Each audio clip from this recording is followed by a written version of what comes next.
Eu continuo achando que paixão é crucial, né? Para começar, no sentido de que, para mim, como eu disse lá no começo, né, a história sempre teve muito associado a isso, né, um gosto pessoal, um anseio pessoal muito grande de conhecê-la, né. Eu tenho conversado muito sobre isso com os orientandos, inclusive, né, em função da crise genérica que se está vivendo também nesse campo, da falta de perspectiva, da falta de horizonte, né. Eu me vejo muitas vezes hoje partilhando, vivendo com orientandos a crise do sentido, né, de por que seguir nesse esforço, seguir nesse estudo. E eu continuo acreditando, até pela minha experiência pessoal, que nos piores momentos o que sobra é o interesse, é você lembrar do teu interesse por conhecer determinado tema, a força de móvel que isso tem, né, o anseio do conhecimento, né?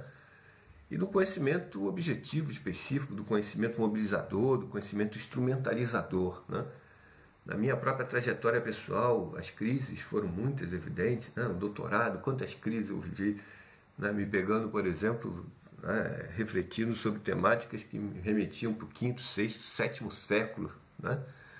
Mas nesses piores momentos o que me restava era lembrar de que, tirando toda a pressão, né, que vinha de frentes as mais diversas, cobranças as mais diferenciadas, conhecer aquilo, vislumbrar aqueles processos eram um fator fundamental, um móvel fundamental, o gosto por fazer, né?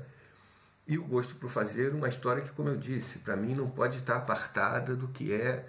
Eu não consigo ser um historiador de 9 às 5 né?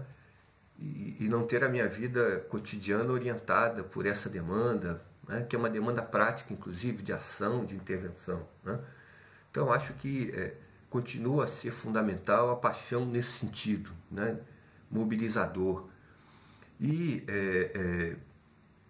eu tenho dito também por aí que eu acho que, como historiador que sou de uma sociedade remota, né, o que eu não posso ser fundamentalmente, e que muitas vezes historiadores de sociedades remotas, mais do que outros até acabam sendo, é o que eu chamo de caixa de ressonância para discursos de classes dominantes que jazem aí em períodos diversos da história, né? Facilitados pela predominância extrema, né, de fontes, documentos que revelam a visão e a posição dessas classes dominantes na história. Não é incomum que os historiadores, alguns apelando até para um discurso, imagine você, que alguns ainda defendem a tese hoje da neutralidade, né? E sobretudo para uma sociedade remota a ideia de que toda e qualquer projeção a partir do presente impõe deformar, é anacrônica, deforma a perspectiva da sociedade. Muitos historiadores, até por perspectiva política reacionária mesmo, acabam, né, tomando como a prática mais correta, aquela que se mantém muito perto dos discursos de época, muito perto das fontes, reproduzindo em boa parte, né, fontes escritas em línguas difíceis, inacessíveis, mas reproduzindo no presente visões de mundo, perspectivas dominantes dessas classes dominantes. Quer dizer, eu acho que é sobre tudo isso que o historiador não pode ser, né?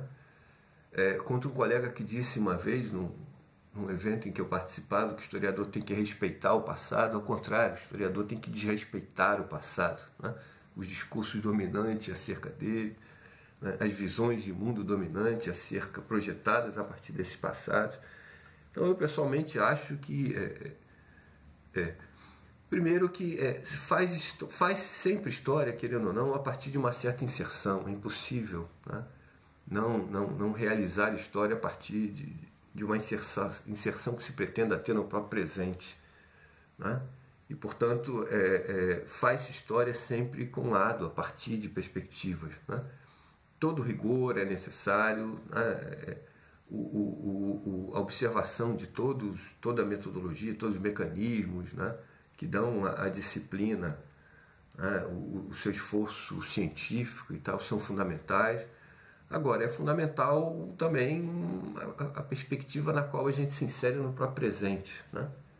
Dar historicamente dimensão à perspectiva de presente que se tem e aos projetos de futuro que se partilha e que se defende, né?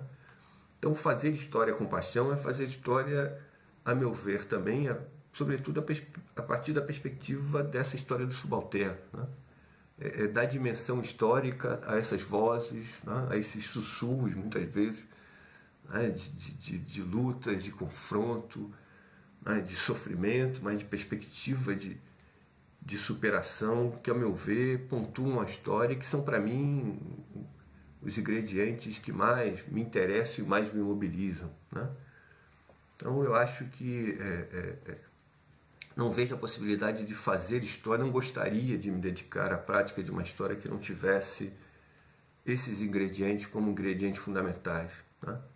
Então, continuo a acreditar que a história é um mecanismo crucial a ser mobilizado, né, como um mecanismo envolto nas lutas pela superação da exploração, pela superação da desigualdade, pela construção, né, de um projeto de futuro igualitário, né? Eu acho que ele é impossível sem um instrumento que é o conhecimento histórico. Agora, um conhecimento histórico, portanto, que assuma essa perspectiva, essa necessidade, né? De, ao contrário do que disse o colega, de respeitar o passado nos seus cânones estabelecidos, né? E mostrar que uma das grandes estruturas da história, no sentido de, né, um dos temas, um dos processos que, como o elefante branco lá, que se pressupunha que eram as estruturas, né, se alonga no tempo, são a desigualdade, a exploração, as formas de dominação, e é necessário conhecê-las, a necessidade de estudá-las, né, estabelecê-las com a maior clareza possível, como parte, como eu disse, como um conhecimento necessário, como os mecanismos necessários aos esforços de superação dessa realidade pela construção de uma outra que seja radicalmente distinta e oposta a essa.